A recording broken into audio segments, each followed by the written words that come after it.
Assalamualaikum warahmatullahi wabarakatuh. Bismillahirrahmanirrahim. Alhamdulillahirabbil alamin. Wassallallahu wasallam wa baraka ala abdihi wa rasulihi nabiyina Muhammad wa ala alihi wa sahbihi ajma'in. Amma ba'du.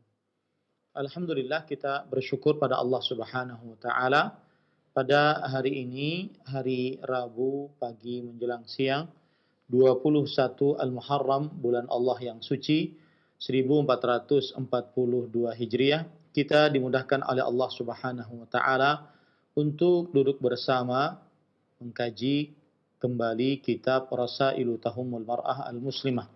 Risalah penting untuk muslimah yang ditulis oleh Fadilatul Syekh Al-Allamah Profesor Dr. Abdul Razak bin Abdul Muhsin Al-Badr hafizahumallahu taala. Salawat dan salam semoga selalu Allah berikan kepada Nabi kita Muhammad sallallahu alaihi wa ala alihi wasallam, pada keluarga beliau, para sahabat serta orang-orang yang mengikuti beliau sampai hari kiamat kelak. Dengan nama-nama Allah yang husna dan sifat-sifatnya yang ulia, kita berdoa, Allahumma inna nas'aluka ilman nafi'an wa rizqan tayyiban wa amalan mutaqabbala. Wahai Allah, sesungguhnya kami mohon kepada Engkau ilmu yang bermanfaat, rezeki yang baik, dan amal yang diterima. Allahumma amin. Ahibati, hafizakumullahu ta'ala. Pada pertemuan kali ini kita masih membaca kitab Rasailu Tahumul Mar'ah Al-Muslimah, risalah penting untuk wanita muslimah. Dan kita masih di dalam risalah yang kedua, Mau'izatun Nisa, nasihat-nasihat untuk wanita. Dan kita masih di dalam bab qararul mar'ati wa qaruha. Diamnya seorang perempuan di dalam rumah adalah keelokannya. Pada pertemuan sebelumnya kita sudah membaca apa yang disebutkan oleh penulis, bahwasanya salah satu adab yang diajarkan oleh Islam terhadap atau untuk wanita muslimah adalah yaitu seorang wanita muslimah senantiasa selalu berada di dalam rumahnya sehingga dia terjaga kesuciannya, sebagaimana disebutkan oleh Allah dalam surah Al-Ahzab ayat 33, waqarna fi buyutikunna wala tabarrajna tabarrujal jahiliyatil ula. Dan diamlah kalian wahai para perempuan di rumah-rumah kalian, dan janganlah kalian bertabarruj sebagaimana wanita-wanita jahiliyah generasi pertama bertabarruj. Ayat ini memberikan pelajaran bahwasanya seorang perempuan hendaknya selalu berada di rumahnya, dan tidak keluar rumah kecuali dalam keadaan keperluan dan juga sangat mendesak. Tidak keluar rumah kecuali dalam keadaan keperluan dan juga sangat mendesak.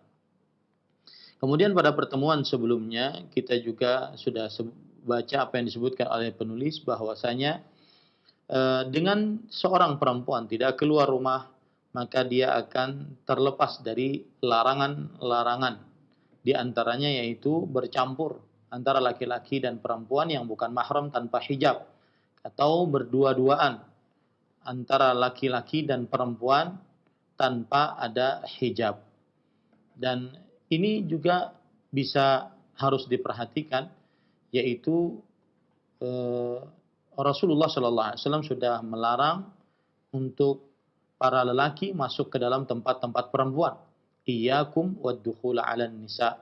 Jauhi oleh kalian masuk ke dalam tempat perempuan. Kemudian Rasul SAW ditanya tentang kerabat suami. Kalau yang masuk itu adalah kerabat suami, maka Rasulullah SAW menjawab, kerabat suami adalah kebinasaan.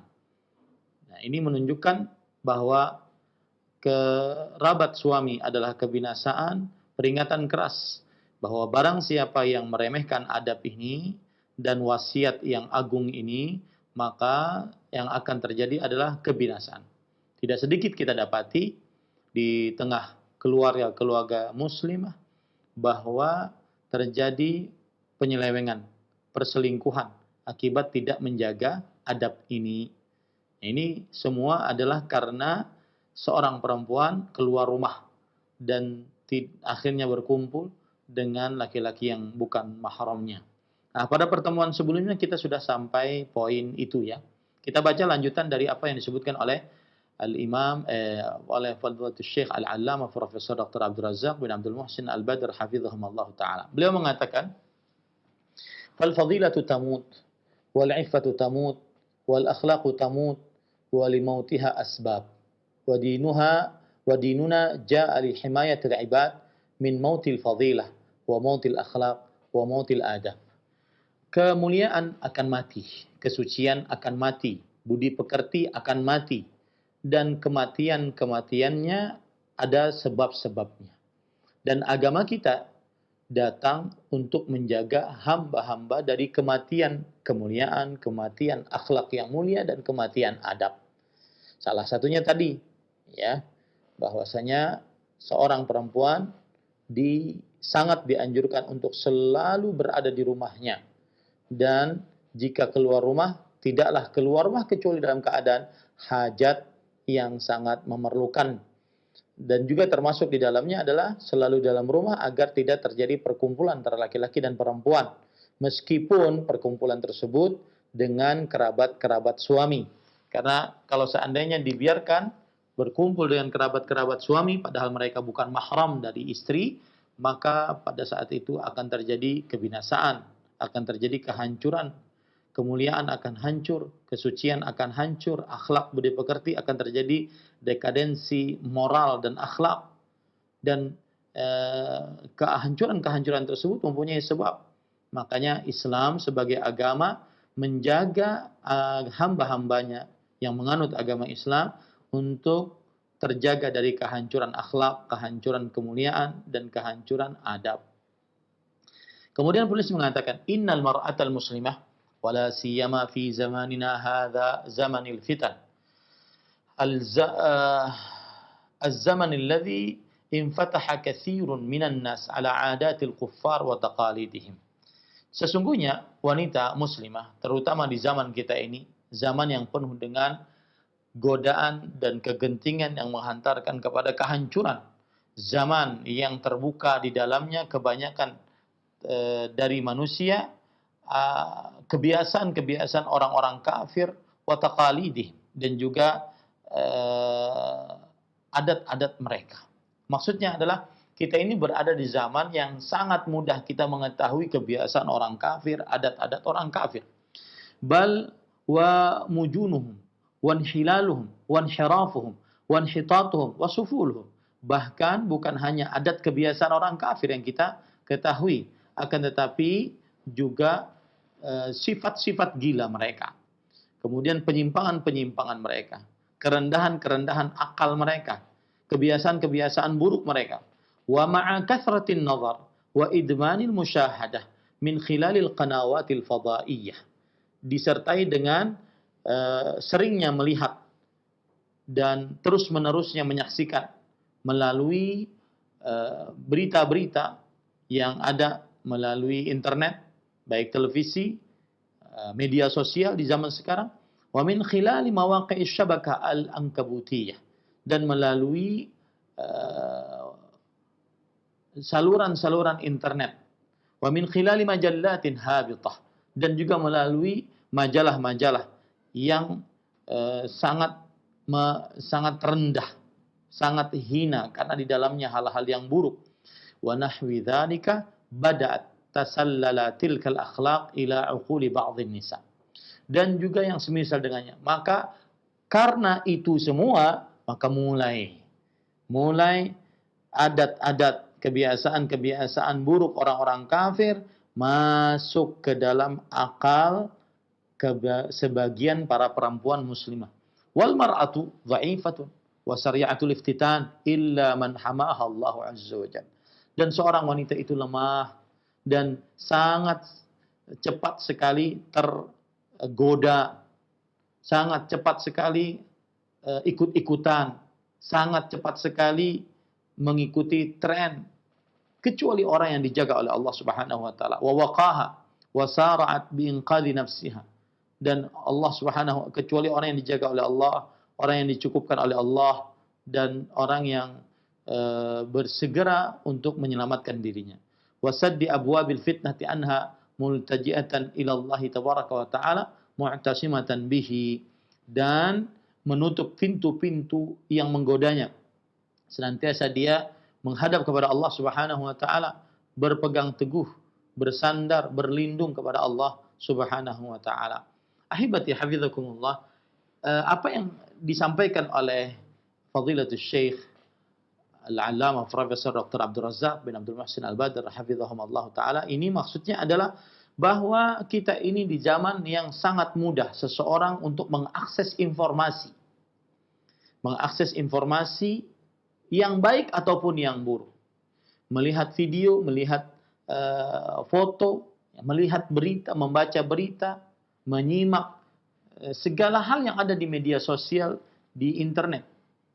Maka oleh sebab itulah akhirnya akibat mudahnya ini, maka kebiasaan-kebiasaan yang buruk dari orang-orang kafir yang tidak beriman kepada Allah Subhanahu wa taala, dari mulai akhlak yang buruk, perzinahan, percumbuan, kemudian melecehkan perempuan, kemudian kebiasaan-kebiasaan perempuan yang tidak sesuai dengan syariat Islam, dicerna, disimak, dilihat, ditonton oleh perempuan-perempuan muslimah.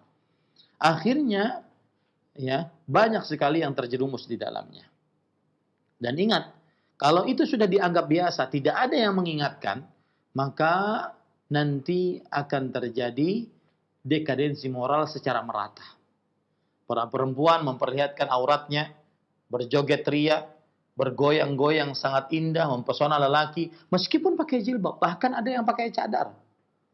Ya, ini ahibati hafizakumullah taala. Makanya harus, meskipun seberapapun orang sudah terjerumus ke dalam perkara yang menyimpang tersebut, maka harus ada yang mengingatkan. Wajib ada yang mengingatkan. Jangan pernah dia ragu, jangan pernah dia takut, jangan pernah dia khawatir saat mengingatkan orang yang keliru.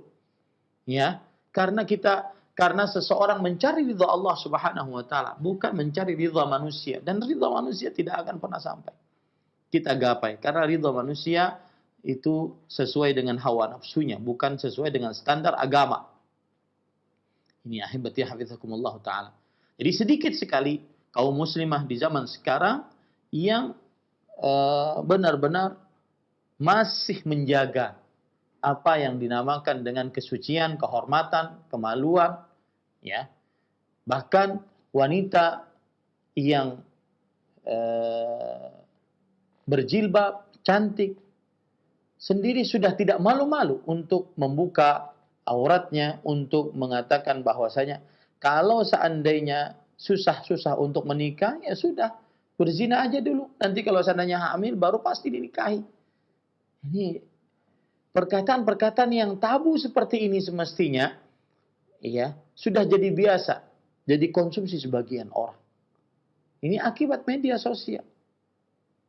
Nah, ini para ikhwan yang dirahmati oleh Allah Subhanahu wa taala. Kemudian penulis mengatakan, innana fi zamanin yajibu alaina an tatadhafara fihi juhudana himayatan lil fadilah. Sesungguhnya kita di sebuah masa wajib bagi kita untuk memperjuangkan atau untuk mengerahkan lebih kuat lagi usaha kita untuk menjaga kemuliaan. Wa ri'ayatan lil karamah, memelihara kehormatan. Wa siyanatan lisyaraf, menjaga kemuliaan. Wa ri'ayatan lil ghairah ad-diniyah allati jaha biha dinullahi tabaraka wa ta'ala, dan untuk menjaga semangat agama yang dibawa oleh agama Allah Subhanahu wa ta'ala. Jadi tidak boleh kita, sudahlah, urusan sendiri-sendiri, dia main aplikasi yang ada joget-jogetnya berserta musiknya itu, sudahlah biarin aja lah. Yang penting saya, istri saya, keluarga perempuan saya tidak. Jangan. Tidak boleh hanya sampai kepada keluarga kita. Harus kita sebarkan ini haram. Ini tidak boleh. Main aplikasi tersebut haram. Karena di dalamnya terdapat tabarruj, memperlihatkan kecantikan wajah, kemolekan tubuh, perhiasan, kepada laki-laki yang bukan mahram. Bahkan bukan hanya satu dua yang nonton, jutaan, ratusan juta kadang-kadang yang nonton. Wajib kita mempunyai semangat agama untuk mempertahankan kesucian, untuk memperingatkan wanita muslimah bahwasanya hal itu diharamkan. Jangan pernah bosan, jangan pernah mau kalah dengan syaitan. Ya, ingat selalu as-sakitu anil haq syaitanun akhras, kata para ulama salaf. Orang yang diam dari kebenaran, dia adalah setan yang bisu. Dia harus memperjuangkan, harus mengerahkan usaha-usaha lebih maksimal lagi agar kaum wanita muslimah semakin malu, semakin menjaga kesucian, semakin, karena ada sebagian perempuan yang menyangka bahwasanya main aplikasi yang di dalamnya terdapat goyang-goyang, memperlihatkan kemolekan tubuh dengan mendengarkan musik, itu adalah biasa, yang penting tidak berzina. Ini salah, haram. Mendengar musik haram, memperlihatkan kemolekan tubuh, kecantikan wajah, perhiasan haram. Ya, haram. Allah Subhanahu wa taala berfirman, "Wala yubdina zinatahunna illa ma dhahara minha." Seorang wanita muslimah tidak boleh memperlihatkan zinahnya. Zinah yang dimaksud ada dua macam. Yang pertama, zinah yang berkaitan dengan apa yang ada menempel pada tubuhnya, seperti misalkan wajahnya, kemudian anggota tubuhnya. Tidak boleh diperlihatkan kemolekan tubuhnya. Atau zina perhiasan yang dia disatukan dengan tubuh kita, dari luar disatukan dengan tubuh kita, seperti perhiasan, ya, cincin, gelang, aling, anting, kalung, gelang kaki, kemudian aksesoris-aksesoris yang membuat seorang wanita terlihat cantik, indah, menawan di hadapan laki-laki yang bukan mahramnya. Ya, kita harus sekali lagi mengerahkan usaha, sebenar-benar usaha untuk menyebarkan bahwa wanita muslimah seharusnya berlaku seperti ini. Seharusnya lebih menjaga kesuciannya, lebih menjaga auratnya, lebih mempunyai sifat malu. Diharamkan untuk melakukan joget-joget sambil bermain musik dan semisal. Ini para ikhwan yang dirahmati Allah. Jangan pernah seseorang merasa, aduh, nggak enak, orang sudah pada main itu semua. Enggak. Ya, kita tidak mau siksa Allah Subhanahu wa taala merata gara-gara tidak ada yang memperingatkan akan kekeliruan. Lina'isha fi kanafil Islam wa adabihi al-'idham wa tawjihatihi al-musaddadah hayata syarafin wa fadilah. Agar kita bisa hidup di dalam naungan Islam, adab-adabnya yang agung, kemudian ajaran-ajarannya yang baik, ya, dengan kehidupan yang mulia, kehidupan yang utama, kehidupan yang penuh dengan kehormatan, kehidupan yang penuh dengan ketinggian adab. Wa idza kana dinunal hanif bitawjihatihi al-'azimah wa irsyadatihi samha al-mubarakah yuridu minal mar'ah an ta'isha hayatal kamal wal fadila wal rif'ah fa inna a'da'ad din wa khusumahu la yuriduna minha dhalik. Apabila agama kita yang lurus ini dengan bimbingan-bimbingannya yang mulia, kemudian wejangan-wejangannya yang indah, penuh dengan berkah, menginginkan dari seorang perempuan untuk hidup dalam kehidupan yang sempurna, kesempurnaan keutamaan, kesempurnaan ketinggian derajat, maka ingat, sesungguhnya musuh-musuh agama, ya, mereka tidak menginginkan hal itu terjadi. Bal yuriduna hayatar radhilah wal inhitab was suful. Bahkan mereka menginginkan kehidupan yang rendah, kehidupan yang terkebelakang, kehidupan yang hina. Allah berfirman dalam surah An-Nisa ayat 27, wa yuridu alladhina yattabi'una asy-syahawat an tamilu mailan 'azima. Dan orang-orang yang mengikuti syahwat menginginkan kalian untuk menyimpang dengan penyimpangan yang besar. Ingat baik-baik itu. Jangan anggap bahwasanya tidak ada musuh dalam membuka aurat perempuan, dalam menghilangkan keutamaan, kemuliaan, kehormatan perempuan. Jangan anggap tidak ada musuh. Banyak sekali musuh-musuh Islam, musuh-musuh kaum muslimin yang menginginkan agar aurat wanita muslimah terbuka. Di antaranya dengan aplikasi tersebut. Ya, ini para ikhwan yang dirahmati oleh Allah. Naam, innaha haqiqatun zahirah. Iya, dia adalah sesuatu yang benar-benar terjadi. Fa'alal mar'ah al-muslimah alla tastahina bihadzal amr wa alla tasma'a li da'wati kulli na'iq wa kulli hatif. Wa innaha la yakun sama'uha maqsuran ala ma kana mud'aman bil hujaj al-bayyinat wad dalail al-wadihat min al-ulama al-muhaqqiqin ar-rasikhin ahli ad-dirayah bi kitabillah azza wa jalla wa sunnati nabiyhi alaihi salatu wassalam. Maka fenomena yang memang benar terjadi adalah musuh-musuh Islam menginginkan kaum muslimat, wanita-wanita muslimah agar rendah, agar terbuka auratnya, agar tersebar fahisyah, perbuatan zina dan pelecehan terhadap perempuan, agar perempuan tidak ada nilainya. Itu sudah sesuatu yang pasti, ya. Maka seorang wanita muslimah, kata Syekh, tidak boleh meremehkan akan hal ini.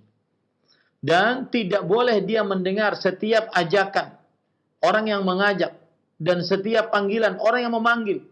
Dan hendaklah dia selalu mendengarkan, pendengarannya terbatas kepada orang-orang yang mengajak dengan dalil, dengan keterangan-keterangan yang jelas, dengan dalil-dalil yang jelas dari Al-Quran dan hadis, dari para ulama yang peneliti, yang dalam ilmunya, yang sangat memahami Al-Quran dan hadis Rasul sallallahu alaihi wasallam.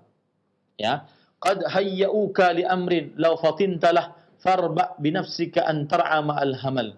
Innal mar'ah in 'ashat ma'a adamin Islam wa 'ashat hayatan karimah fadilah fi nafsiha khasatan wa fi mujtami'a hayatal qurama wa 'aisha al-afadil an-nubala wa in fatinat wa madat ma'a du'atil fitnah wa du'atil syarr wal fasad halakat fi nafsiha wa kanat sababu halakin li ghairiha. Sesungguhnya wanita muslimah apabila dia hidup dengan menggunakan adab-adab Islam, dia akan hidup dengan kehidupan yang mulia, yang utama di dalam dirinya secara khusus ataupun masyarakatnya secara umum. Kehidupan yang penuh dengan kemuliaan, kehidupan yang penuh dengan kehormatan. Ya, tetapi jika seorang wanita muslimah dia dia tergoda, kemudian mengikut saja kepada pengajak-pengajak yang mengajak kepada keburukan, mengajak kepada kerusakan, mengajak kepada godaan-godaan yang menghantarkan kepada kerusakan, maka hancurlah dirinya. Dan itu adalah penyebab kehancuran selainnya. Kalau seorang perempuan satu hancur, maka bisa dipastikan juga maka perempuan-perempuan yang lain juga akan hancur. Ini para ikhwan yang dirahmati oleh Allah Subhanahu wa taala. Jadi di dalam paragraf ini Syekh Al-Allamah Profesor Dr. Abdul Razak bin Abdul Muhsin Al-Badr hafizahumullah taala, beliau mengingatkan kepada kita, hiduplah dengan adab Islam wahai wanita muslimah. Dari mulai pakaian, dari mulai cara berbicara, cara duduk, cara berbaring, ya, keluar rumah, berhubungan dengan laki-laki yang bukan mahram, maka hiduplah dengan cara Islam. Misalnya seorang wanita muslimah, dia akan mempunyai kehidupan yang mulia, kehidupan yang abadi, yang kekal, dan seterusnya. Kemudian beliau mengatakan, wal tatadzakkar annaha yauman minal ayyam satughadiru hadhil hayah. Nah, ingat ini baik-baik. Ya, wanita-wanita muslimah yang masih dia sudah tahu bahwa ini membuka aurat, ini haram memperlihatkan kemolekan tubuh, ini haram memperlihatkan kecantikan, ini haram memperlihatkan keperhiasan. Dia sudah tahu sebenarnya. Tapi tadi karena hawa nafsu, ya, maka akhirnya dia tetap dengan itu. Meskipun kadang-kadang dia membawakan alasan-alasan yang menurut dia masuk akal, masuk perasaannya, maka sebenarnya bisa ditolak dengan mudah. Maka salah satu nasihat untuk wanita-wanita yang seperti ini, ya, yang masih ngeyel, yang masih mengikuti hawa nafsu, wal tatadzakkar, hendaklah ia ingat annaha yauman minal ayyam satughadiru hadhil hayah. Pada suatu hari dia akan keluar dari kehidupan dunia ini. Wa annaha bijismihal jamil wa mahasinihal fatinah wa tazyiniha li nafsiha wa fitaniha lirrijal sayati 'alaiha yaumun wa tudraju fi hufrah wa yuhala 'alaihi at-turab wa ta'kulu ad-didan wa yadhhabu anha rawnaqaha wa jamalaha. Dia dengan badannya yang indah, kemudian kebagusan tubuhnya yang mempesona, dan perhiasannya untuk dirinya dan juga menggoda laki-laki selainnya, maka dia akan datang pada suatu hari, dia akan dimasukkan ke dalam sebuah liang lahat, kemudian ditutupi dengan tanah, kemudian dimakan oleh ulat-ulat, akan hilang semua kecantikan, semua kebagusan rupanya akan hilang. Wa takunu fi tilkal hufrah rahinata a'maliha. Dan di dalam lubang tersebut dia akan tergadaikan dengan amalnya. Bagaimana amalnya? Begitulah nasibnya. Itu maksudnya.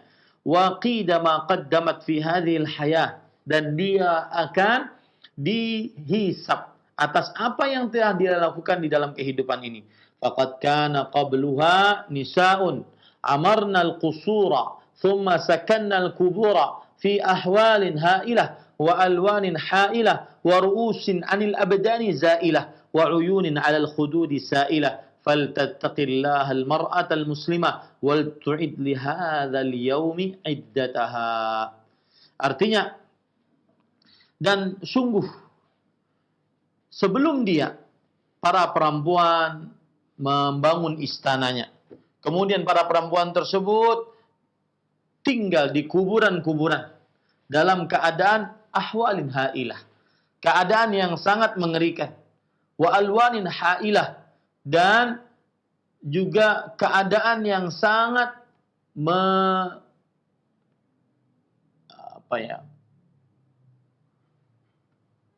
mengerikan. Wa ru'usin 'anil abdani za'ilah, badan dan tubuh kita akan hilang. Wa uyun 'alal khududi sa'ilah, dan air mata akan berlinang. Maka takutlah kepada Allah, wahai wanita muslimah, dan siapkan untuk hari tersebut persiapan yang bagus. Jadi seakan-akan penulis Syekh Al-Allamah Profesor Dr. Abdul Razak bin Abdul Muhsin Al-Badr hafizahumullah taala menginginkan kepada kita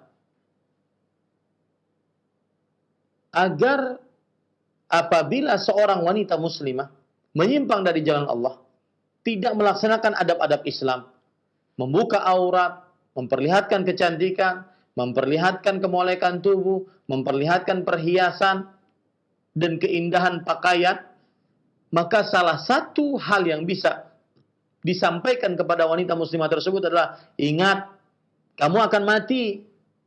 Ingat, setelah mati, kecantikanmu akan hilang. Ingat, setelah mati, ada permintaan pertanggungjawaban. Itu yang diingatkan kepada wanita-wanita muslimah yang sekarang lagi cantik-cantiknya, sekarang lagi molek-moleknya, sekarang lagi banyak-banyaknya perhiasan. Maka hati-hati. Ketika Anda mempunyai hal itu semua, maka jangan sampai berbuat maksiat kepada Allah Subhanahu wa taala dengan hal-hal tersebut. Kenapa demikian? Karena kecantikan akan hancur saat sudah di dalam kubur.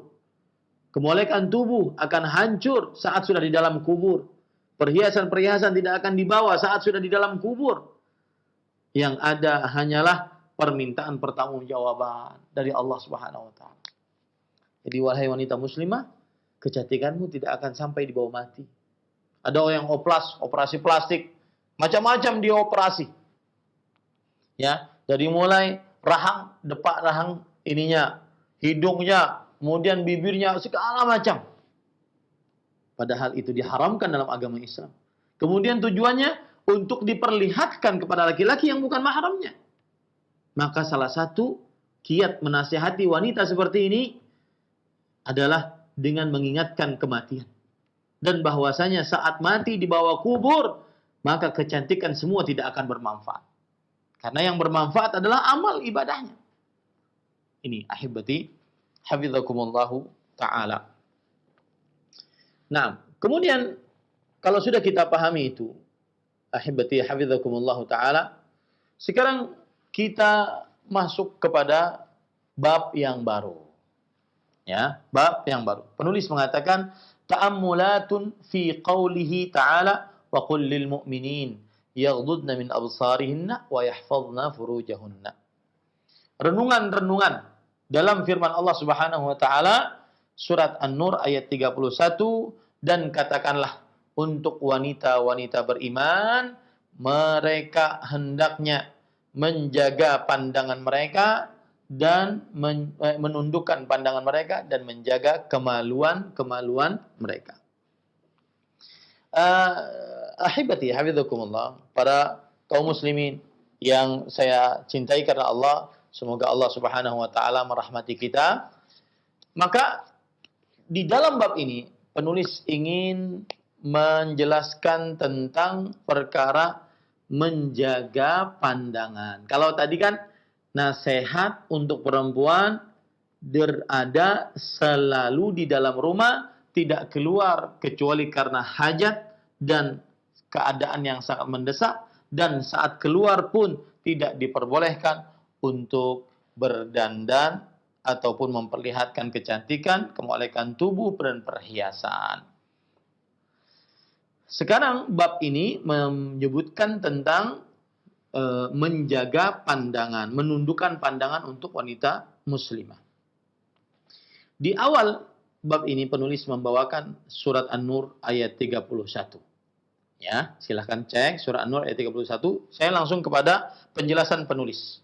Penulis Syekh Al-Allamah Profesor Dr. Abdul Razak bin Abdul Muhsin Al-Badr hafizahumullah taala mengatakan, "Amara Allah Jalla wa Ala fi hadhihi al-ayatil karimah al-mu'minati bighaddi al-absar wa hifdhi al-furuj wa dzakara ahkaman ukhra tata'allaqu bil mar'ah."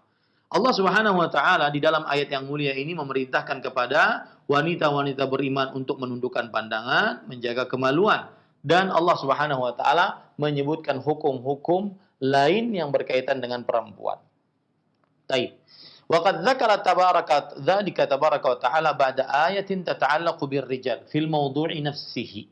Dan Allah menyebutkan ayat ini setelah menyebutkan ayat yang berkaitan dengan para lelaki dalam tema yang sama, dalam kandungan yang sama, yaitu tentang menundukkan pandangan dan menjaga kemaluan. Faqala tabaraka wa ta'ala qabla hadhihi al-ayah mubasharatan wa qul lil mu'minina yaghuddu min absarihim wa yahfadhu furujahum dzalika azka lahum innallaha khabirum bima yasna'un. Allah Subhanahu wa taala sebelum ayat ini, An-Nur ayat 31, di ayat yang ke-30-nya langsung Allah berfirman, katakanlah wahai Muhammad sallallahu alaihi wasallam, wahai orang-orang untuk orang-orang laki-laki yang beriman, hendaknya mereka menundukkan pandangan mereka dan menjaga kemaluan mereka. Yang demikian itu lebih suci bagi mereka. Sesungguhnya Allah Maha mengetahui apa yang mereka lakukan. Faghaddul basari azka wa athhar wa anqa lirrajuli wal mar'ati ma'an. Maka menundukkan pandangan lebih suci, lebih baik, lebih bersih bagi laki-laki dan perempuan secara bersamaan. Nah, itu faedah menarik. Semakin menundukkan pandangan, maka semakin hatinya lebih suci, semakin hatinya lebih bersih, ya. Dan ini berlaku baik laki-laki ataupun perempuan. Wa man atlaqa li basarihi al-inana wa akhadha yanzuru huna wa hunaka wa la yar'a hurumatillahi tabaraka wa ta'ala fa inna hadha dhari'atun lil wuqu'i fil fahisha wal muharram. Idzin nadharu al muharram wasilatun liz-zina wa baridu musilun ilaih. Artinya, dan barang siapa yang meluaskan pandangan matanya kepada hal-hal yang lain, maka dia melihat ke sana kemari dan dia tidak memperhatikan hal-hal yang diharamkan oleh Allah Subhanahu wa taala, maka ini adalah sarana untuk terperosok ke dalam perbuatan fahisyah, keji, zina dan semisalnya, dan perkara-perkara yang haram. Kenapa? Karena pandangan yang haram adalah sarana untuk berzina. Sarana untuk berzina dan juga konduktor untuk menyampaikan kepada perbuatan zina. Saya jadi teringat tentang pandangan ini. Baru tadi pagi saya bikin video tentang 2 kali seorang laki-laki di lamarannya ditolak Kemudian dia bertanya, apakah saya lanjutkan Ustadz untuk melamar kembali? Saya tetap berdoa agar dibukakan hatinya, ataukah saya mencari yang lain? Karena saya sudah sangat cinta pada pandangan pertama. Lihat, pandangan pertama. Ya, ini korban pandangan pertama. Makanya dalam agama Islam sangat memperhatikan pandangan. Baik, kemudian wa qauluhu qul lil mu'minat dzakara hadzal laqab al-'azim. Ketika Allah berfirman dalam surah An-Nur ayat 31, awalannya qul lil mu'minat. Katakanlah wahai Muhammad untuk wanita-wanita beriman. Kata Imam Syekh Al-Allamah Profesor Dr. Abdul Razak bin Abdul Muhsin Al-Badr hafizahumullah, Allah menyebutkan gelar yang agung ini yaitu wanita-wanita yang beriman. Wanita-wanita yang beriman. Li'annahu yaqtadhi min sahibihi an yamtathila amrallahi tabaraka wa ta'ala. Karena ini mengkonsekuensikan dari pelakunya untuk mengerjakan perintah-perintah Allah Subhanahu wa taala. Ya. Karena ini memakai gelar yang agung. Amanu, orang yang beriman.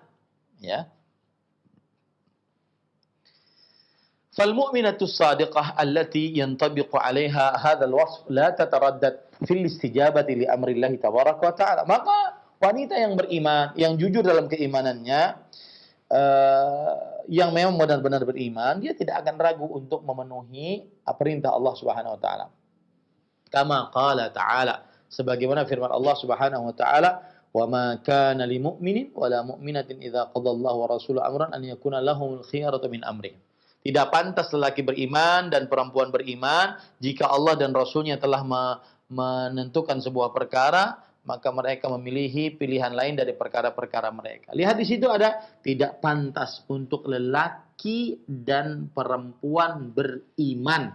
Lihat ya, beriman. Makanya para ikhwah yang dirahmati oleh Allah Subhanahu wa taala, ketika Rasulullah SAW bersabda, "Qul lil mu'minat." Katakan wahai Muhammad SAW untuk wanita-wanita beriman. Kenapa disebutkan gelar beriman di sini? Padahal dia gelar yang agung. Karena orang yang beriman dengan iman yang jujur, maka dia senantiasa akan tidak pernah ragu-ragu untuk memenuhi panggilan Allah Subhanahu wa taala.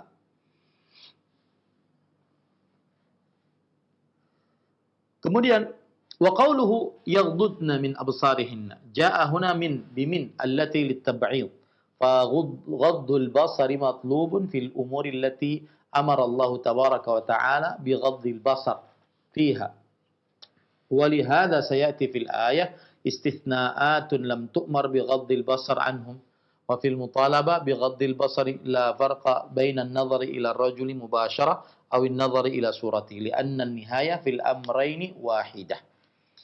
Ketika Allah berfirman, hendaklah para wanita menjaga atau menundukkan pandangan mereka. Ya, menundukkan dari pandangan mereka. Kata-kata dari ini menunjukkan bahwasanya menundukkan pandangan sangat dituntut di dalam perkara-perkara yang Allah Subhanahu wa taala perintahkan untuk dituntut.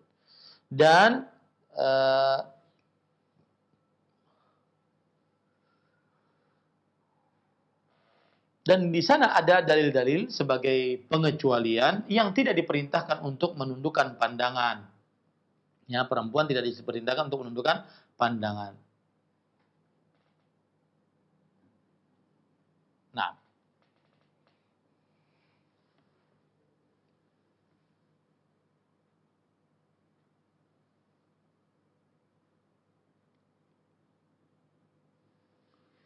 baik. Para ikhwan yang dirahmati oleh Allah Subhanahu wa taala. Lanjut. Wa fil bad'i bi ghaddil basar qabla hifdzil farj bad'un bi wasilati minal wasail allati tuaddi al muhafadzah 'alaiha ila hifdzil farj. Yang artinya, dan ketika dimulai dengan menundukkan pandangan sebelum menjaga kemaluan, ini adalah permulaan sarana dari sarana-sarana yang ada yang menghantarkan untuk selalu menjaga kemaluan. Maksudnya gini, siapa yang menjaga pandangan, maka dia pasti terjaga kemaluan. Makanya Allah Subhanahu wa taala menyebutkan menjaga pandangan dulu, baru setelah itu menjaga kemaluan. Fal mar'atul lati la ta'na bighaddi basariha mu'arridatan li nafsaha lil khatar li'anna asyaitana yastadrijuha syai'an fa syai'an. Maka seorang wanita yang tidak memperhatikan menundukkan pandangan, maka dia meletakkan dirinya dalam bahaya. Karena syaitan akan memberikan bisikan kepadanya pelan-pelan. Walau ta'ammal al-insanu fi bidayatin nisa'il fajirat allati ibtulina bil fawahishil azimah wajada anna bidayataha kanat min hadzal qabil. Kalau seandainya seorang manusia memperhatikan di dalam permulaan seorang perempuan yang banyak dosanya, yang mereka terjerumus ke dalam perbuatan zina, ya, maka dia akan dapati bahwa permulaan perempuan tersebut adalah dari sisi ini, yaitu tidak menjaga pandangan. Imma annaha atlaqat li basar al-i'nan, baik itu perempuan ini melapangkan, meluaskan pandangannya kemana saja, atau annaha akhadat tanzuru fil majallatil khati'ah, atau dia melihat di majalah-majalah yang al-khali'ah, yang terbuka auratnya, au fi suwaril al-majinah, atau di dalam foto-foto yang menggoda, au tastami'ul aghani al-athimah, atau dia sering mendengar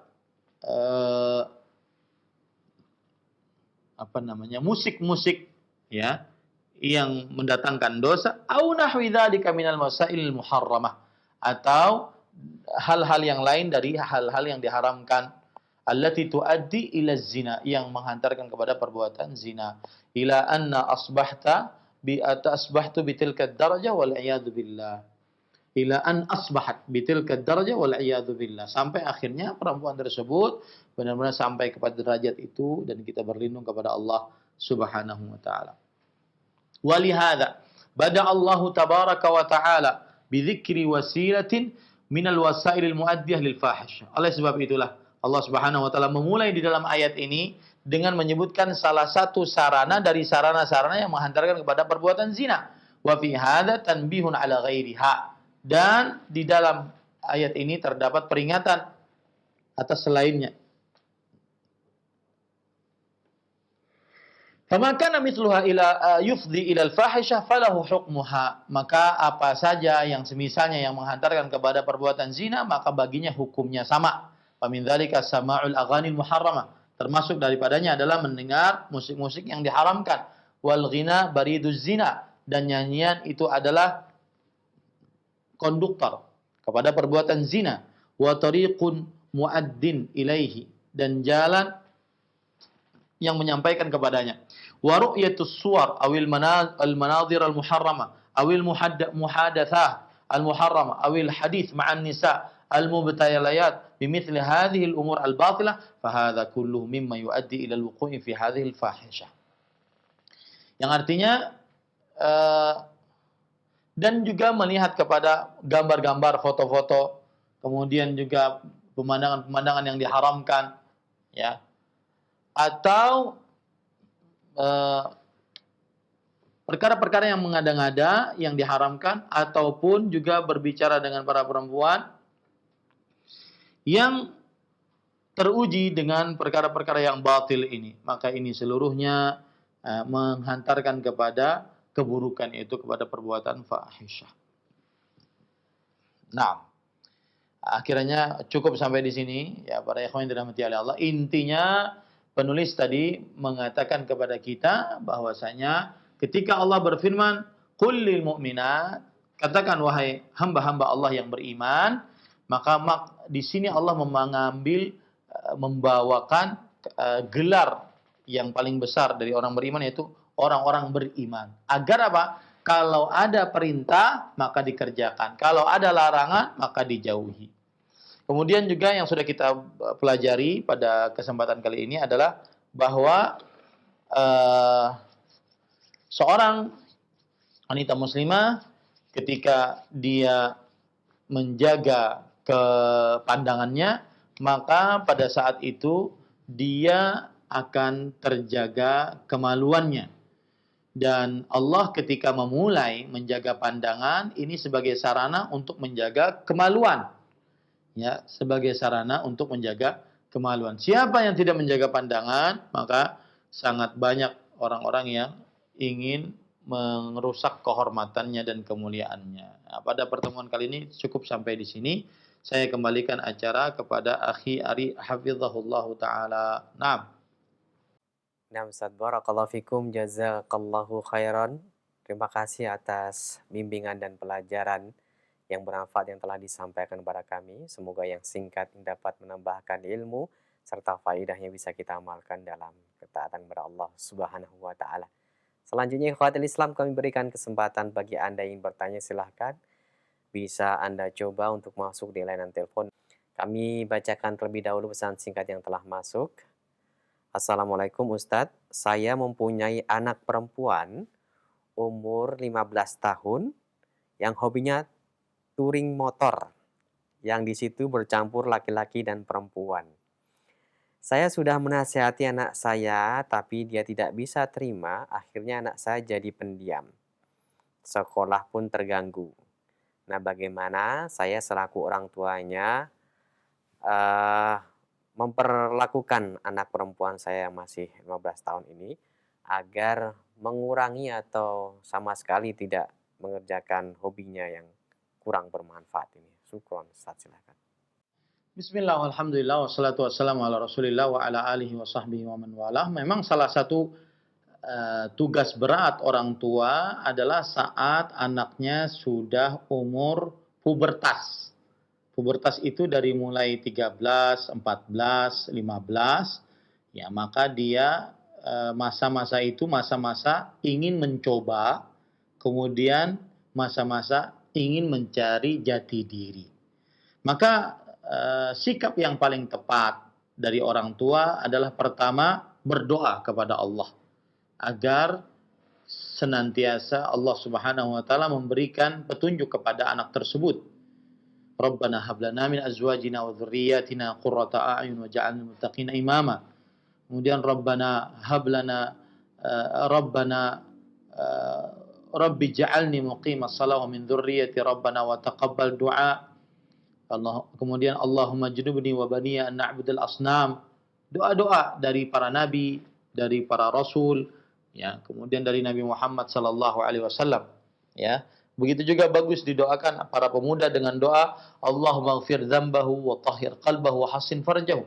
Ya Allah, ampuni dosa anak tersebut, sucikan hatinya, jaga kemaluannya. Ini kiat, jangan pernah remehkan ini. Jangan pernah remehkan doa. Ad-du'a miftah kulli khair, kata para ulama. Doa kunci segala kebaikan. Yang kedua adalah kiat agar anak tersebut berhenti dari perkara-perkara yang tidak bermanfaat bahkan haram, yaitu contohkan kebaikan. Karena mencontohkan kebaikan itu adalah sistem pengajaran yang paling sangat ampuh. Ya, contohkan kebaikan. Allah Subhanahu wa taala berfirman, "Laqad kana lakum fi Rasulillahi uswatun hasanah." Sungguh telah nampak bagi kalian dalam diri Rasul sallallahu alaihi wasallam suri tauladan yang baik. Dan kemudian Aisyah radhiyallahu anha pernah bercerita tentang Nabi Muhammad sallallahu alaihi wasallam, kana khuluquhul Quran. Adalah akhlak Nabi Muhammad sallallahu alaihi wasallam yaitu Al-Quran. Yaitu maksudnya hukum-hukum yang ada dalam Al-Quran beliau contohkan, beliau amalkan. Maka saya nasihatkan contohkan yang baik kepada anak-anak yang berbuat tersebut. Yang ketiga, tetap mendidik dan mengajar dalam keadaan yang lembut. Tidak boleh membentak, berkata kasar, kotor, mengumpat, tidak diperbolehkan. Lembut. Ya, ajak dia untuk bisa diskusi bareng, ajak dia untuk jujur kepada kedua orang tuanya dan semisalnya, ya. Jadi ajak dia untuk bisa ngobrol bareng dengan orang tuanya. Ya. Pendidikan dan pengajaran bagi anak-anak yang pubertas dibangun di atas kelemah lembutan. Rasulullah SAW bersabda, "Inna rifqa la ya'ti fi syai' illa zan." Sesungguhnya sikap lemah lembut tidak datang pada sesuatu kecuali akan memperindahnya. Nah, kemudian yang keempat adalah hendaknya dia dicarikan teman yang baik. Dicarikan teman yang baik. Dan ini perlu usaha dari orang tua. Jangan dia hanya sekedar orang tuanya mencukupi sandang, pangan, ya, tetapi teman disuruh milih sendiri. Ini tidak benar. Carikan teman yang baik untuknya. Ya, yang keempat itu. Yang kelima, para ikhwah, diingatkan tentang adanya kehidupan akhirat. Bahwa kita ini hidup di dunia akan ada permintaan pertanggungjawaban setelah kehidupan dunia ini. Jadi diingatkan tentang kehidupan akhirat. Ya, diajarkan pelan-pelan bahwasanya ada permintaan pertanggungjawaban, ada hisab dan seterusnya. Wallahu a'lam. Naam. Iya Ustadz, barakallahu fikum. Berikutnya kami akan bacakan kembali dari pesan singkat dari seorang ibu yang bertanya, Assalamualaikum Ustadz, Ana baru memutuskan memakai niqab. Apa masih boleh untuk kumpul-kumpul bersama ibu-ibu komplek arisan? Apa ada batasan eh, di dalam kita bergaul, di dalam pergaulan sesama perempuan? Silakan Ustaz. Bismillah, walhamdulillah, wassalatu wassalamu ala rasulillah wa ala alihi wa sahbihi wa man wala. Bercadar tidak menjadikan seseorang akhirnya susah bergaul. Tidak. Bercadar seseorang seperti layaknya dia bergaul biasa. Cuma di sana ada batasan-batasan. Seperti tidak memperlihatkan aurat, kemudian tidak memperlihatkan kecantikan, keperhiasan, tidak kepolekan tubuh, kemudian tidak bercampur laki-laki perempuan, tidak bercampur para laki dan para perempuan tanpa hijab. Saya ulangi. Jadi bercadar tidak menjadikan orang eksklusif, kemudian tidak bergaul. Tidak, bergaul dia. Asalkan bergaulnya dalam koridor Islam. Semestinya yang tidak bercadar juga begitu. Ya, jadi bercadar bukan berarti dia menjadi makhluk suci, tidak pernah bergaul dengan orang. Tidak. Tetap bergaul. Bahkan bergaul dengan laki-laki boleh. Misalkan nih saya beri contoh. Kalau seandainya seorang lelaki mengucapkan salam kepada kita dan dia bukan mahram dan ada perempuan muslimah yang bercadar, maka jawab kalau seandainya tidak mendatangkan fitnah. Seorang perempuan muslimah bercadar kemudian membuka warung makan nasi, tidak boleh? Boleh. Jadi tetap bergaul. Ya, tetap bergaul. Ikut arisan, ikut kumpul-kumpul asal tidak ada penyimpangan syariat di dalamnya. Nah, seperti itu ya. Dan kalau seandainya kemudian tidak bergaul, ini yang akan menjadi pertanyaan nanti di tengah masyarakat. Oh, itu bercadar tidak bergaul dianggap eksklusif ya. Kemudian nanti di pasar tidak mau ngomong sama penjualnya. Oh, cuma tunjuk-tunjuk gini saja karena menganggap bahwasanya bercadar itu harus bagaimana gitu. Enggak juga. Bercadar seperti manusia layaknya. Cuma bedanya dia tutup wajahnya. Nah, seperti itu. Ya, bukan berarti orang bercadar kemudian kuper, kemudian eksklusif, kemudian tidak bergaul. Ini yang menyebabkan nanti pandangan orang akan berbeda. Kenapa sampai seperti itu? Apakah punya ajaran lain? Apa bedanya kami yang tidak bercadar dengan mereka yang bercadar dan seterusnya. Wallahu a'lam. Nah, Jazakallahu khairan Ustaz. Terima kasih atas nasihat serta jawaban yang bermanfaat untuk yang bertanya khususnya serta kita yang menyimak pada kesempatan kali ini. Silahkan bagi pemirsa dan pendengar Radio Roja yang ingin bertanya via telepon, kami tunggu mulai sekarang. Halo. Halo, Assalamualaikum. Waalaikumsalam. Dengan Ibu siapa? Di mana? Dari Kuningan, Jawa Barat. Silakan nih pertanyaannya. Assalamualaikum warahmatullahi wabarakatuh. Waalaikumsalam warahmatullahi. Ini yang saya mau tanyakan, Ustaz, hukumnya menjawab panggilan adan itu bagaimana? Saya rumahnya kan bersebelahan dengan musola.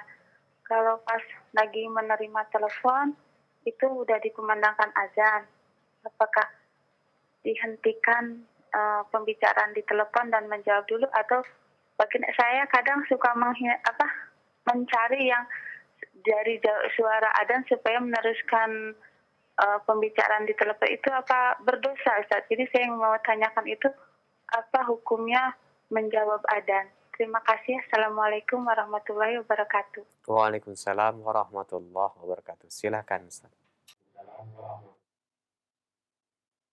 Taib, bismillah, alhamdulillah, wassalatu wassalamu ala rasulillah wa ala alihi wa sahbihi ajma'in, amma ba'd. Bahwa jumhur ulama berpendapat menjawab azan dalam hal ini hadis Rasul sallallahu alaihi wasallam yang berbunyi, idza sami'tumul muadzin faqulu mithla ma yaqul. Jika kalian mendengar orang yang mengumandangkan azan, maka jawablah sebagaimana yang diucapkan oleh muadzin tersebut. Ya. Maka hukumnya menurut jumhur ulama adalah mustahab, dianjurkan, tidak wajib. Sebagaimana perkataan Imam An-Nawawi dalam kitab Al-Majmu', misalkan saya bacakan di sini, madhabuna annal mutaba'ah sunnah laysat biwajibah wa bihi qalal jumhurul ulama. Yang artinya pendapat kami, yaitu mazhab Syafi'i, bahwa mengikuti ucapan muadzin hukumnya sunnah, tidak wajib. Dan ini adalah pendapat jumhur ulama. Wa haka at-Tahawi khilafan li ba'd salaf fi ijabiha wa hakahu al-Qadhi Iyad. Dan ini dikisahkan oleh Imam At-Tahawi bahwasanya dia adalah sunnah, berbeda dengan pendapat sebagian ulama salaf yang mewajibkannya. Ya, jadi memang ada ulama yang mewajibkannya.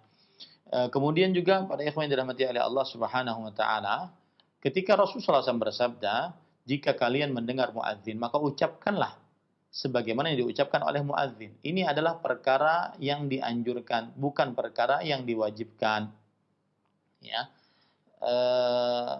Dan salah satu sebabnya adalah kenapa dia tidak diwajibkan, padahal dia akan perintah. Kenapa dia dianjurkan? Maka para ulama rahimahumullah ta'ala mengatakan bahwa sebabnya karena di situ tidak ada ancaman dari Rasulullah sallallahu alaihi wasallam. Siapa yang tidak menjawab maka dia diancam demikian. Tidak. Ya, diancam dengan demikian. Tidak. Kemudian juga sebab yang lain adalah karena menjawabnya dengan jawaban yang suara yang lirih. Ini juga yang menunjukkan bahwasanya tidak wajib untuk menjawab apa yang diucapkan oleh muadzin. Ya, tidak wajib untuk menjawab apa yang diucapkan oleh muadzin. Yang jelas ini adalah pendapat mazhab fikih yang 4, mazhab Hanafi, Syafi'i, Hambali. Kemudian bahkan dinukilkan oleh Imam Ibnu Qudamah dalam kitabnya Al-Mughni, dia adalah sunnah, ijma', berdasarkan ijma'. Beliau mengatakan, wa yustahabbu liman sami'al muadzin an yaqula kama yaqul, la a'lamu khilafan baina ahli ilm fi istihbabi dzalik. Dan dianjurkan, bukan diwajibkan, bagi siapa yang mendengar muadzin, hendaklah dia mengucapkan apa yang diucapkan oleh muadzin. Aku tidak mengetahui ada khilaf di antara para ulama tentang anjuran ini. Jadi hukumnya dianjurkan. Nah, sekali lagi, kenapa perintah di dalam hadis ini berpindah dari wajib, kan asal hukum perintah kan wajib, berpindah dari wajib kepada sunnah, ya. Maka jawabannya adalah, para ikhwan yang dirahmati oleh Allah Subhanahu wa taala, pernah ada riwayat dari Tha'labah bin Abi Malik Al-Quradhi bahwa beliau memberitahukan annahum kanu fi zaman Umar bin Khattab, bahwa mereka waktu itu di zaman kekhalifahan Umar bin Khattab, yusalluna yaumal jum'ah, mereka salat Jumat, hatta yakhruja Umar, sampai keluar Umar bin Khattab radhiyallahu anhu. Fa idza kharaja Umar wa jalasa al-minbar wa adzana al-muadzin qala Tha'labah jalasna natahaddath fa idza sakata al-muadzinu وقام عمر يخطب أنصتنا فلم يتكلم منا أحد. Kata Tha'labah bin Abi Malik Al-Quradhi, bahwa ketika di zaman Umar bin Khattab radhiyallahu anhu, maka Umar menjadi khalifah, beliau berkhutbah. Beliau keluar, kemudian duduk di atas mimbar. Kemudian muadzin mengumandangkan azan. Lalu kami duduk dan kami saling berbincang-bincang saat muadzin mengumandangkan azan. Dan ketika muadzin sudah diam, Umar bin Khattab naik menyampaikan khutbahnya, maka kami pun diam. Tidak ada seorang pun dari kami yang berbicara. Nah di sini kalau seandainya dikatakan oleh Imam Al-Albani rahimahullahu taala bahwa fahadha fi hadzal athar dalilun ala adami wujubi ijabatil muadzin. Di dalam asar ini cerita sahabat Nabi tadi dalil bahwa tidak wajib untuk menjawab muadzin li jiryanil amal fi ahdi Umar ala tahadduts fi asna'il adzan wa sukuti Umar alaih, yang artinya karena terjadi di zaman Umar bin Khattab perbuatan para sahabat, para tabi'in untuk berbicara saat dikumandangkan azan, dan Umar bin Khattab radhiyallahu anhu diam akan hal tersebut. Nah, ini dalil yang menunjukkan bahwa menjawab azan apa yang dikumandangkan oleh muadzin itu hukumnya sunnah, tidak wajib. Akan tetapi lebih baik dia tetap menjawab muadzin meskipun mungkin sedang menerima telepon, maka Allahu Akbar, maka dia tetap berbicara, kemudian dia jawab Allahu Akbar. Dan itu tidak menyulitkan. Allah. Nah. Jazakallahu khairan. Terima kasih para Ustadz yang telah menyampaikan jawaban yang bermanfaat. Berikut masih kami berikan kesempatan kembali bagi Anda yang bertanya seputar pembahasan ini untuk memperdalam materi. Silakan di layanan telepon. Halo.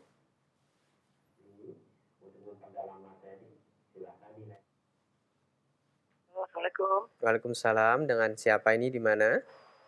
Dengan hamba Allah di Sulawesi Selatan. Silahkan pertanyaannya. Iya, Assalamualaikum Ustaz. Waalaikumsalam warahmatullahi. Ini Ustaz yang saya mau tanyakan seputar materi tadi. Sebagaimana kita tahu itu ketika kita keluar dari rumah, itu kita tidak bisa berlepas diri dari hal-hal pandangan yang memandang sesuatu yang tidak syar'i gitu. Nah, sampai ada pernyataan bahwa lebih murah paha wanita daripada paha ayam. Bagaimana kita menyikapi yang seperti ini, Ustaz? Apakah karena ketika kita berdiam di rumah juga, sedangkan kita ada aktivitas di luar, nah untuk menghindarinya itu bagaimana, Ustaz? Syukran atas jawabannya. Jazakallah khair. Assalamualaikum warahmatullahi wabarakatuh. Waalaikumsalam warahmatullahi wabarakatuh. Silakan Ustaz. Bismillah, alhamdulillah, wassalatu wassalamu ala rasulillah wa ala alihi wa sahbihi wa man wala. Keadaan zaman yang rusak bukan berarti kita menyerah dengan zaman tersebut. Ya. Dan kemudian diperintahkan kita, disyariatkan untuk kita laki-laki menundukkan pandangan, bukan berarti kita akhirnya tidak keluar rumah. Karena di dalam rumah pun kadang-kadang tidak terjaga dengan pandangan karena ada handphone. Ya. Tetapi yang paling utama adalah menundukkan pandangan.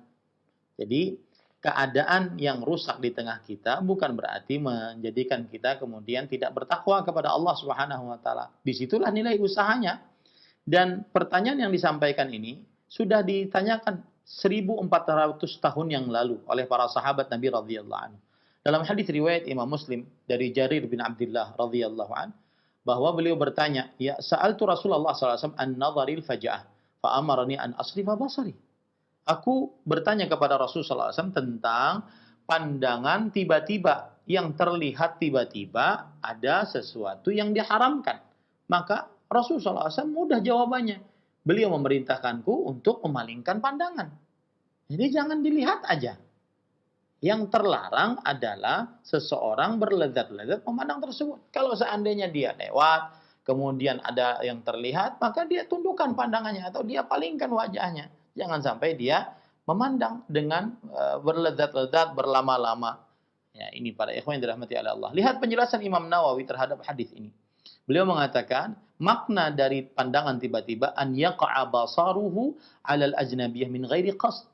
yaitu pandangannya tertuju kepada wanita yang bukan mahramnya tanpa ada maksud untuk melihat. Fala itsma alaih fi awwali dzalik, maka tidak ada dosa apapun pada hal yang pertama, pada pandangan pertama. Wa yajibu alaihi an yasrifa basarahu fil hal, wajib pada saat itu dia memalingkan pandangannya langsung, ya. Fa in sarafa fil hal fala itsma alaih. Jika dia memalingkan langsung maka tidak ada dosa atasnya. Wa nistadaman nazar athima li hadzal hadis. Kalau dia terus-terusan melihatnya, maka disitulah dia berdosa. Jadi Islam itu bukan gini. Ada sebagian orang berpandangan bahwasanya syariat Islam itu syariat yang ketat, susah hidup kalau pakai syariat Islam. Enggak. Ya wahai saudaraku, Islam itu datang dari Allah dan Allah mencipta makhluk manusia ini. Dan Allah paling faham akan hukum yang sesuai dengan hukum manusia yang tidak memberatkan hukum manusia. Nah, ini harus dipahami baik-baik. Fa inna Allah sallallahu alaihi wasallam fa innahu sallallahu alaihi wasallam amarahu an yasrifa basarahu ma'a qoulihi ta'ala qul lil mu'minin yaghuddu min absarihim. Jadi yang terlarang adalah ketika di hadapan keluar rumah. Saya naik mobil, ya. Lalu bagaimana saya menundukkan pandangan? Tertabrak nanti. Maka jangan dilihat aja. Tetapi kita tetap fokus dalam penyetiran mobil kita. Yang terlarang adalah seseorang melihat berlama-lama. Itu terlarang. Makanya dalam hadis riwayat Imam Ahmad, Imam Abu Dawud, Tirmidzi dari Ali bin Abi Thalib radhiyallahu anhu, Rasulullah sallallahu alaihi wasallam bersabda, "Ya Ali, la tutbi'in nadratan nadra fa inna lakal ula wa laysat lakal akhirah." Wahai Ali, janganlah engkau ikuti pandangan dengan pandangan selanjutnya. Sesungguhnya bagimu yang pertama dan bukan bagimu yang terakhir. Maksudnya adalah ketika kita keluar rumah atau berjalan di luar rumah, kemudian terlihat, bahkan di dalam rumah, terlihat yang bukan mahram, maka langsung dipindahkan pandangannya. Itu namanya menundukkan, bukan hanya sekedar nunduk, bukan, dipindahkan pandangannya. Bukan berarti sesungguhnya pandanganmu yang pertama, pandangan pertama 5 menit. Ya. Setelah 5 menit, baru yang kedua 10 menit itu yang salah. Nah, bukan. Tetapi pas terlihat, langsung dipindahkan pandangannya. Dan ini manusiawi. Dan ini yang sanggup dilakukan oleh para lelaki. Ini para ikhwan yang dirahmati oleh Allah SWT. Dan Allah berfirman dalam surah Al-Ahzab ayat 5. Laisa alaikum junahun fima akhta'tum bih. Walakin ma ta'ammadat qulubukum. Tidak ada dosa atas kalian dalam perkara yang kalian tidak sengaja, keliru kalian di dalamnya. Ya, tidak sengaja, akan tetapi yang kalian hati-hati kalian sengaja itu yang berdosa, dan Allah Maha Pengampun, Maha Penyayang. Wallahu a'lam. Nah, Ustaz, barakallahu fikum, jazakallahu khairan. Terima kasih atas nasihat yang bermanfaat. Berikut kami berikan untuk kesempatan terakhir bagi Anda yang ingin menghubungi kami via telepon. Pertanyaan kami berikan kepada Anda di kesempatan terakhir ini. Silahkan. Halo. Halo, Assalamualaikum. Waalaikumsalam. Dengan Ibu siapa ini? Di mana? Dengan Ita di Bekasi. Silahkan pertanyaannya. Ustaz, saya mau tanya. Saya kan di rumah buka warung. Ya. Terusnya kan ada, ya namanya warung kan, pelanggannya ada laki-lakinya juga.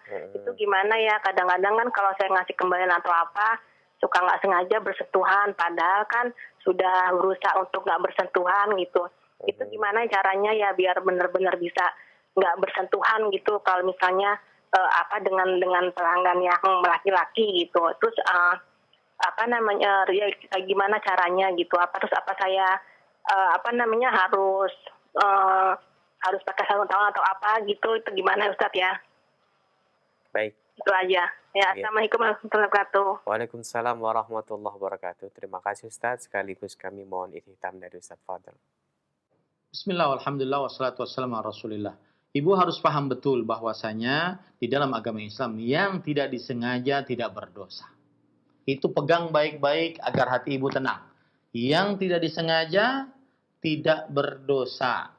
Inna Allah tajawaza li an ummati al-khata'a wan nisyana wa mastukrihu alaih. Allah memaafkan untukku atas umatku sesuatu kekeliruan, tidak sengaja, atau kelupaan atau yang dipaksakan atasnya. Kalau nggak sengaja, misalkan saya juga pernah pas waktu pas waktu di warung, di toko, saya kasih uang, kemudian saya ambil barangnya. Pas mengambil barang sudah berhati-hati masih kena. Maka pada saat itu tidak sengaja. Ya, tidak sengaja. Allah tidak membebani seseorang yang tidak sengaja. Beda dengan hal yang dia sengaja. Ya, apalagi sampai merasakan kelezatan tidak sengaja, tidak dianggap dosa oleh Allah Subhanahu wa taala. Jadi Bu, kita tidak bisa jadi malaikat di dunia atau bidadari di dunia, nggak bisa. Tapi kita berusaha. Nah, apabila terjadi ketidaksengajaan, Allah memaafkan. Nah, itu poin. Sedangkan nasihat saya, maka harus cari cara agar tidak terkena terus. Misalkan kalau pas lagi mengembalikan kembalian uang, maka Anda letakkan di atas meja, biar laki-lakinya mengambil. Kemudian barang yang dia beli, letakkan di atas meja. Jangan sampai bersentuhan. Ini hanya pengalaman saja. Tetapi itu pun kalau seandainya tetap terjadi juga, maka tidak sengaja tidak berdosa. Kalau seandainya hati kita masih tidak tenang, bertobat kepada Allah. Allah Maha Pengampun. Ya, seperti itu caranya. Wallahu a'lam. Ini yang bisa saya sampaikan. Semoga kita senantiasa menjaga keluarga-keluarga perempuan muslimah kita, dari mulai istri kita, ibu, nenek, anak perempuan, cucu, cicit perempuan, saudari perempuan, keponakan perempuan, ya, sampai kepada sepupu perempuan kita harus nasihati agar senantiasa menundukkan pandangan dan jangan pernah bosan untuk menundukkan pandangan, menasihati untuk menundukkan pandangan. Ya, jangan pernah bosan, karena semakin hari semakin kita harus berusaha semaksimal mungkin agar kaum muslimah tetap terjaga kesucian, kemuliaan, dan kehormatannya. Sallallahu Nabi Muhammad walhamdulillahirabbil alamin. Wassalamualaikum warahmatullahi wabarakatuh.